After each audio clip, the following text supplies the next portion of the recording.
welcome back. I've got Kimberly Spencer on the line. Kimberly, how are you? I'm doing extraordinary. How are you?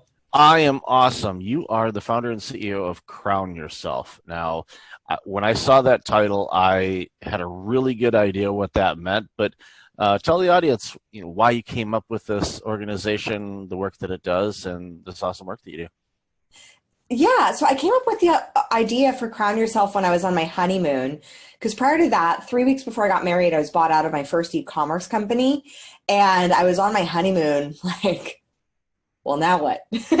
So, and my husband and I are very big visioners, and he's an entrepreneur as well. And so we're just talking through, like, what is it that I wanted to do?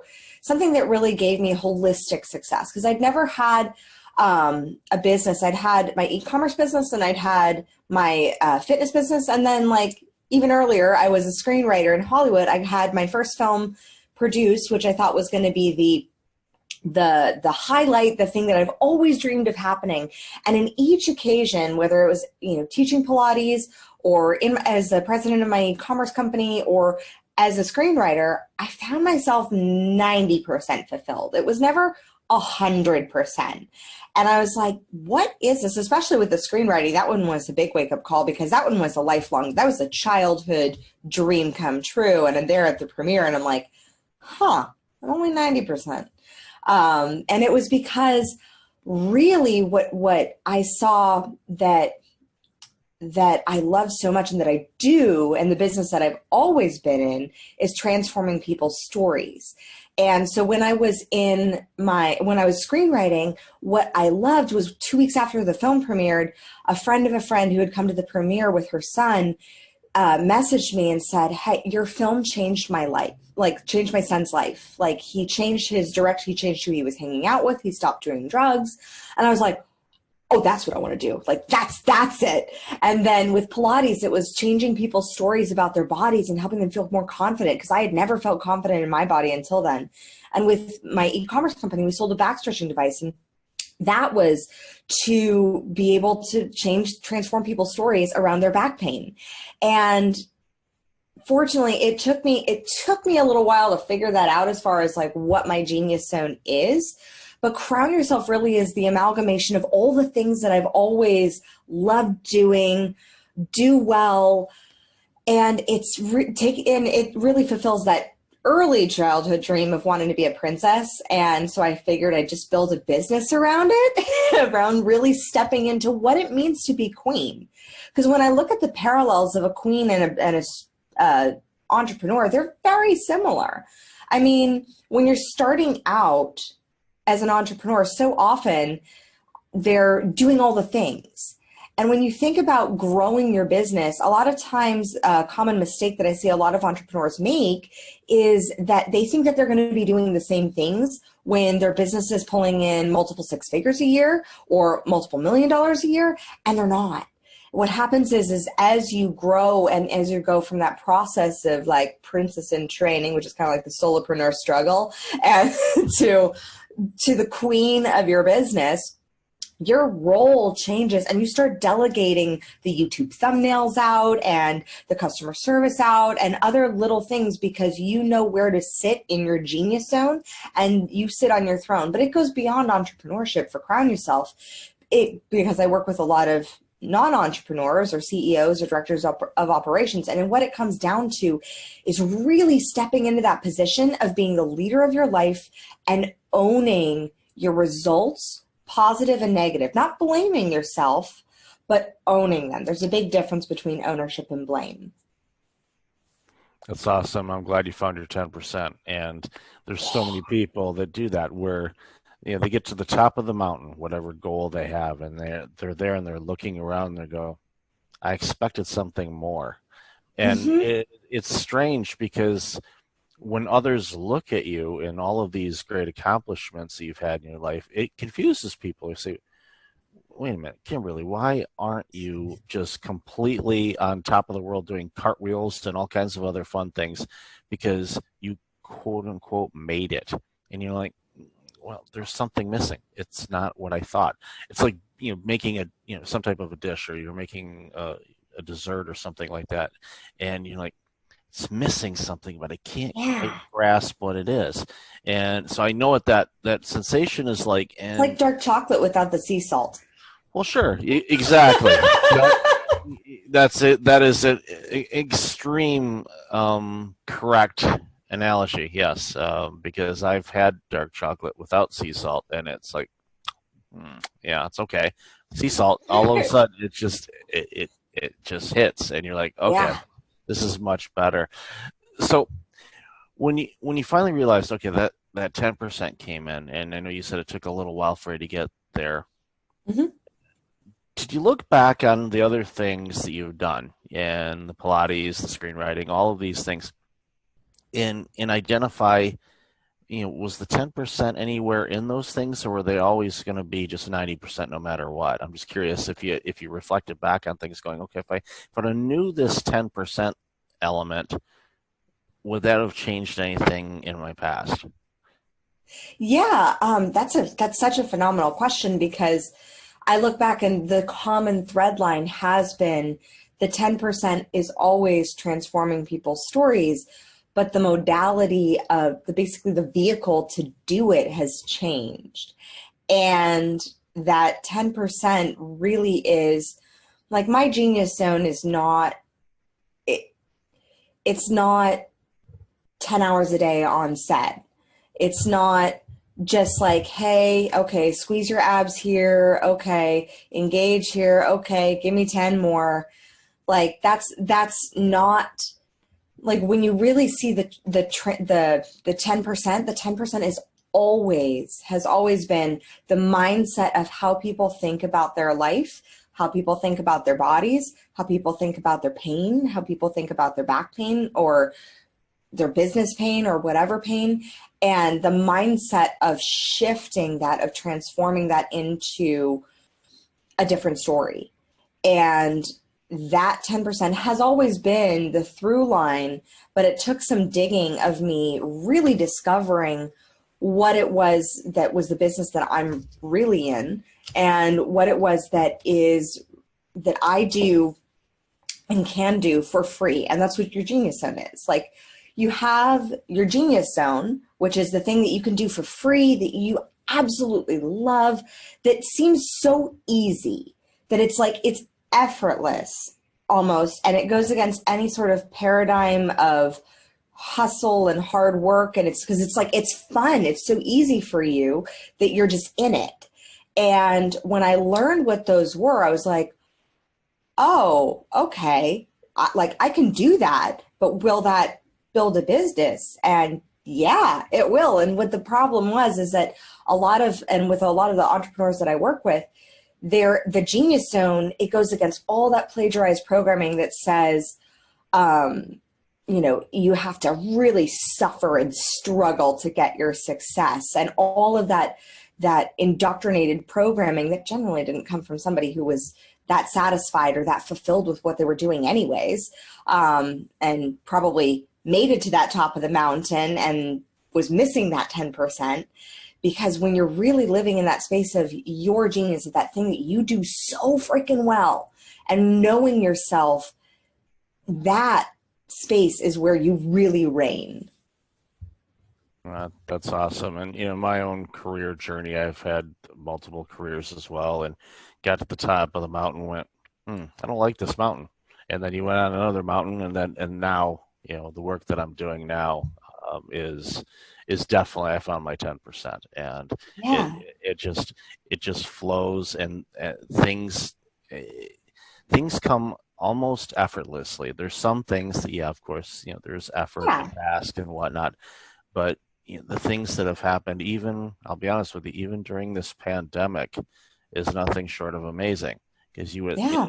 a lot of people would, the programming would think, oh, it's a pandemic. You're not going to be able to grow your business. You're not going to be able to do this. It's going to be bad and doom and gloom. And um, other than me, watching the news occasionally and go, okay, yeah, there's a pandemic going on, and okay, I can't go inside of a restaurant and sit down. It's been, I don't want to say business as usual. It's business has been amazing, and Yeah. it was because the foundation work that I put in. I knew what needed to be done. And it's like, okay, let's operate in, the sweet spot, my genius zone, and do that stuff and delegate the rest, because that way you're not spending your time dealing with all of these little things, just focusing on your time. And it's amazing when people connect with that, and it's great your organization helps them find that, because I find, I'm sure, and you'd agree with this and love to hear your thoughts on this, I'm sure a lot of entrepreneurs throw in the towel a little bit too early because they can't approach that 10% because of the programming or the struggles or anything else. But why do you think so many people miss out on that 10% and get out of the business way too early? Fear. I mean, it really is fear, either sitting on your throne, metaphorically, or it's you, and it's a choice.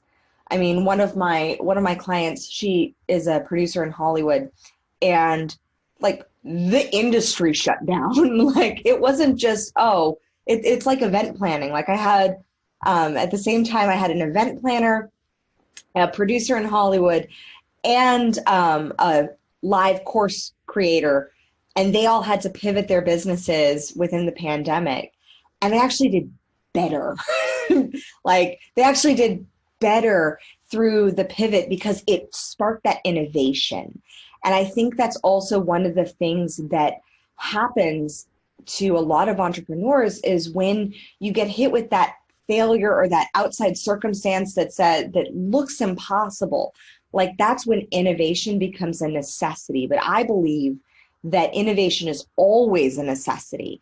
And so it's always necessary to look at your business and at what you're doing from every single angle. I mean, one of the blessings that I have is I'm able to hold multiple perspectives at one time of like, okay, the pandemic hit, and okay, yeah, I could see how people can be very scared of this. Okay, but I also see how this could be really amazing for business owners and for people looking to have that kick in the pants to finally do that thing. Like I was on a call with another woman the other day, and she said, the pandemic hit, and she realized she didn't like the job that she was in anyways. So, and she had saved up enough so that she's able to start a job, and she was able to start a business and a podcast that she absolutely loves doing in a community. And it's because she was able to innovate and pivot. But I think a lot of times it really comes down to the mindset of the business owner of like, is this going to destroy you and define your identity? Or is this going to be another fun thing to play with and to innovate from, and to allow yourself to do that, to be in that dance of learning and growth rather than that fixed mindedness of, this is the way business is done, and this is the way it should be done, and this is the way I've always done it, and thus this is the way, like if there's anything that counteracts this way, then I'm done. Well, that fixed mindedness is going to keep you really stuck rather than having the flexibility and that flow to be able to receive the information that you're given from external circumstances like a worldwide pandemic or riots or whatever, and then pivot. Like a good friend of mine, she had a coffee shop, and she pivoted during the pandemic to being a grocery store. And then like where you could come in and get takeaway coffee and then get a couple organic supplements. And it was focusing on organic brands. And then during the riots, she had to close up because there was rioting on her street.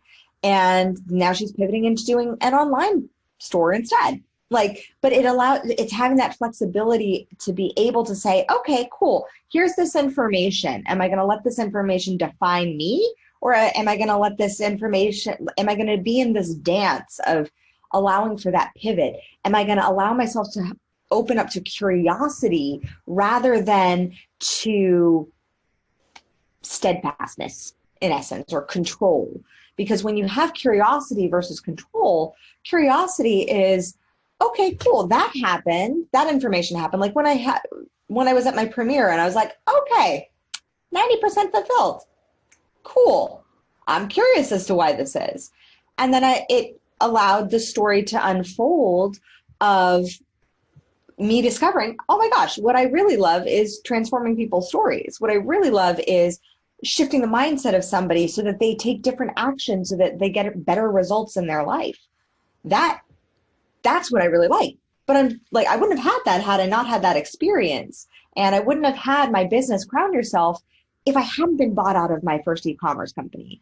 Like, and that was a crushing defeat, which is why it took me a year and a half to really get a kick in the pants to go. And that kick in the pants was essentially getting pregnant, because nothing will motivate you faster than a child. Like, oh my goodness. Suddenly I was like, I need to shift this. And I knew I needed to shift my mindset. And I shifted it into really saying, you know what, that buyout, because I took that buyout, that external circumstance that happened to me, as an identity failure, which then made me tepid and delaying on really doing anything in my business that put me out there or made me stand out because I was so scared. And then I realized I was pregnant. I was like, yeah, that ain't happening anymore. But I wouldn't have had that information had I not had a couple external events smack me in the face and say, hey, get your ish together and like, let's go. It's amazing how some of those events can kind of motivate you when you're like, nah, I don't feel like doing this. And ironically, earlier today I was being interviewed, and one of the questions that they had asked me is, what would you tell your younger self? And now there's a lot of things I would tell my younger self. But the one thing that jumped out, and you just mentioned the word, was learn how to go with the flow. Because if you're going with the flow, and you are actually truly going with it, and you're in a calmer state, as you're flowing through it, you will see things. You will have clarity on things. And with clarity, you see opportunities. Things come up, and you go, that might be something to pursue.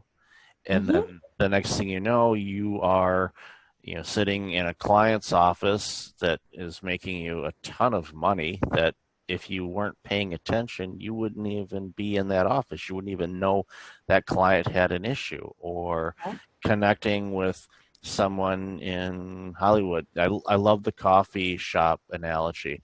And there's a restaurant in Toronto that actually did that, because for a while, they didn't have, at this particular restaurant, they didn't have any outside seating. So they were basically closed down. So they realized, okay, we've got freezers and freezers full of food.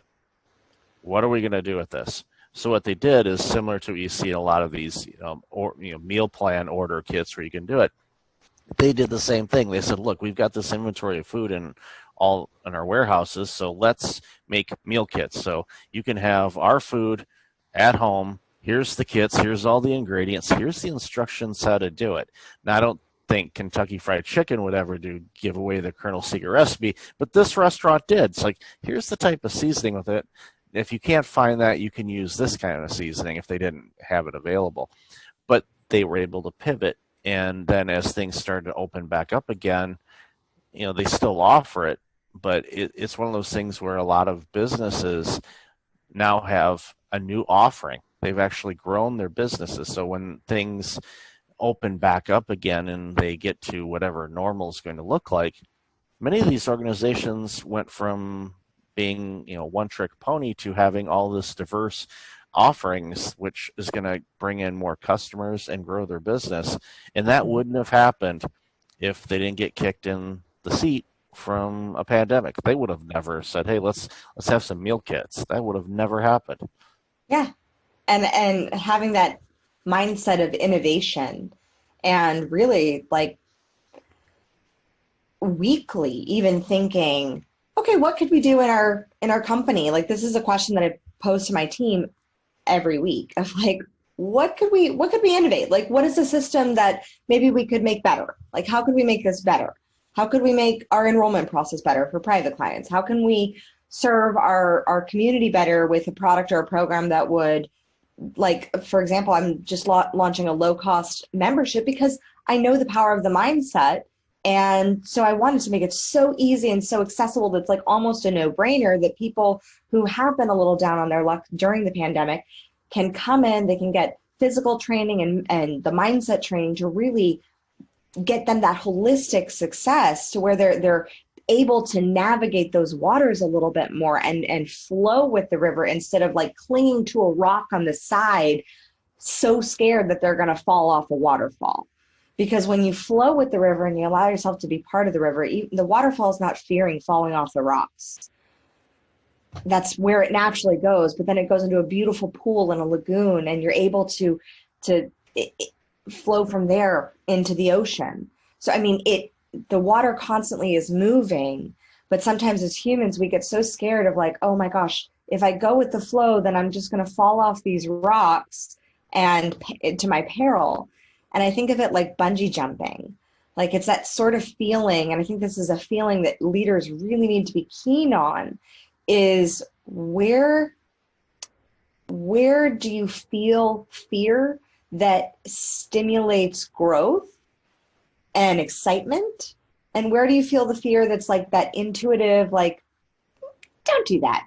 Like, don't go there. Like, and because you can logic yourself out of both.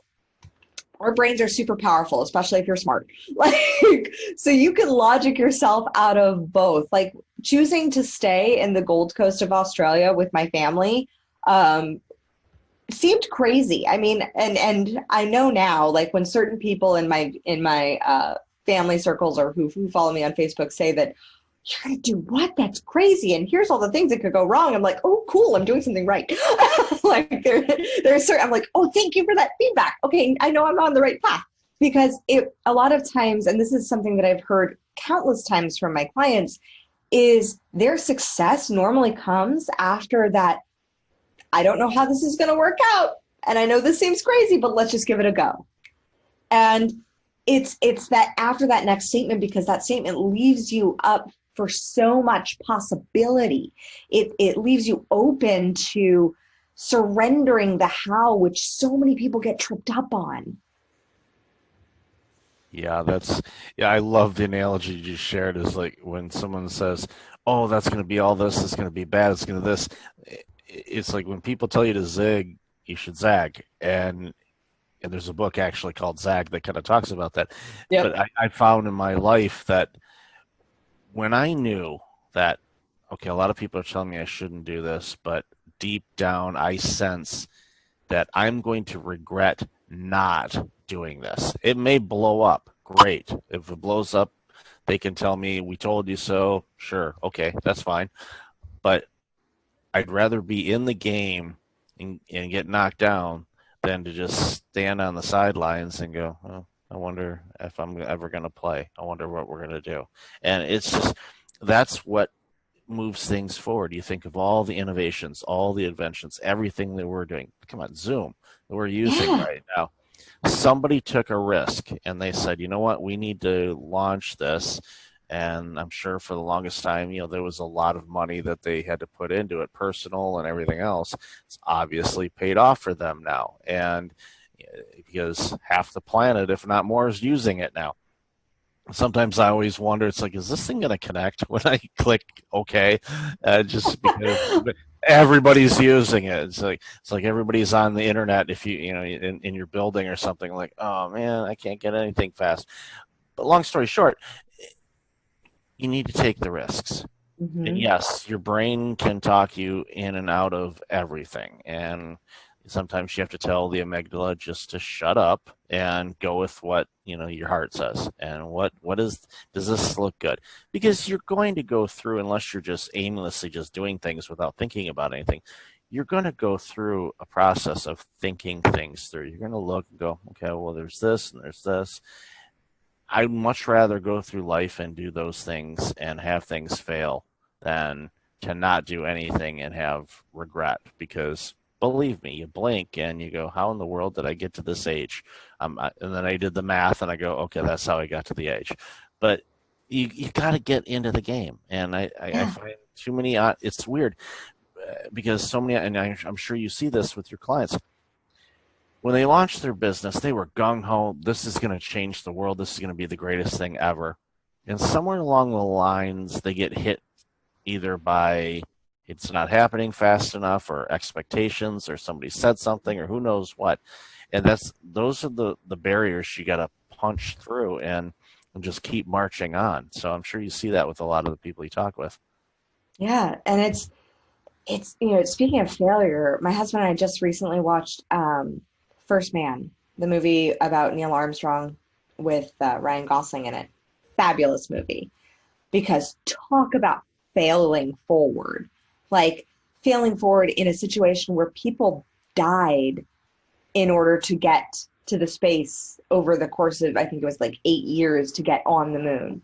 Like constant failure. And there was a quote that I was like, oh my gosh. And I don't know if Neil Armstrong said it, but it was a fantastic quote in the movie. And Ryan Gosling says, well, as Neil Armstrong says in the film, he says, we need to fail down here so we don't fail up there. Like failure is a part of it, being down here, being in the practice runs, being in the tests, like constantly allowing for that moment. The same is true for, those whatever Everest you're climbing, like wherever it is that you want to go to, the failures that you have along the way, when you like that prevents you from that next failure. Like the thing that I loved about my e-commerce buyout from my partner is that it taught me so much about choosing a partner for your business, about aligning with partners with the same values. And it circled back because one of my clients was going through a difficult issue with her partner, and they ended up going into a buyout, and I was able to coach her through that process from such a place of empathy and understanding, rather than from this space of like, okay, well, let's think about this in a few different ways. But so there was a different dynamic and a different energy to that conversation, which made it so much more powerful. And she got through it so much faster than I did because of that.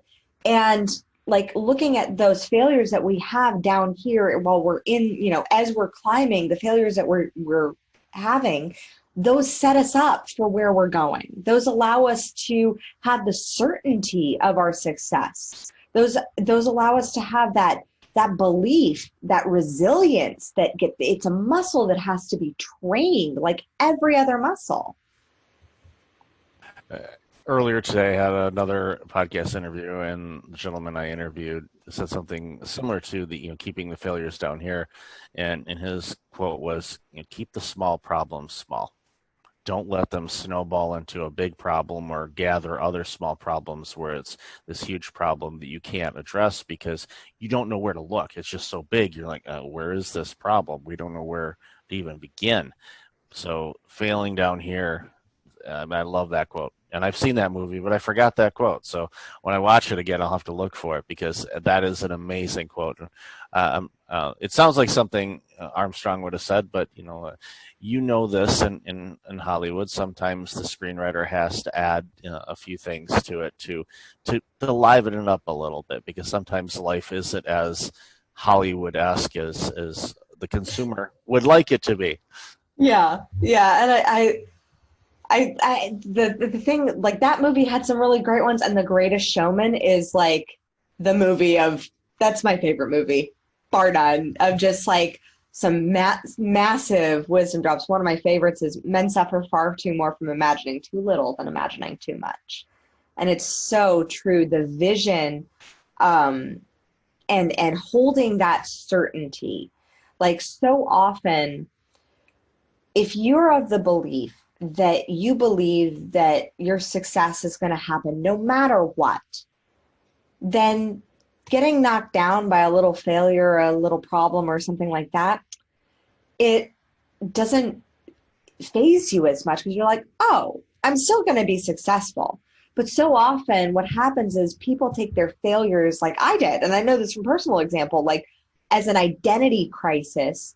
And they use that failure to define who they are and to question who they've been, rather than using that failure as a learning lesson and really pulling all the lessons. And a lot of that comes from so much emotion going into that failure and repressed negative emotion going into that failure, that it infuses it with this identity and this belief that that's you. But it's not. So a part of my work with leaders is really pulling out and extracting those negative emotions so that they don't have that weight to the problems. Like there's a fantastic children's book called What Do You Do with a Problem? And I literally read this to my toddler every single night for months. And it's about this little boy, and he finds out that he has a problem. And he doesn't know what to do with it. And he tries to ignore it. He tries to hide from it. He tries to pretend like it doesn't exist. And it just keeps getting bigger and bigger and bigger and darker and darker and darker. And at the end, at the tipping point, he realizes he has to be brave and he has to face it. And he faces his problem, and his world, like, it's a magical book. His world changes when he sees the problem and he sees what's hidden inside, which is the opportunity for learning and growth.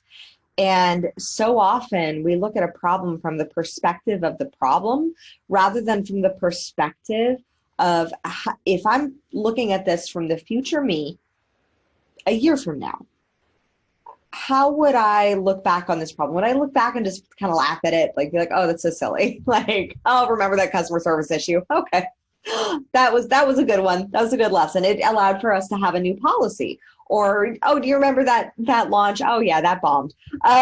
So that allowed for us to have a new launch strategy. Like, it's that failing forward faster. And I think so many people have been stuck in this fixed mindedness about failure that they make it an identity thing rather than a learning experience.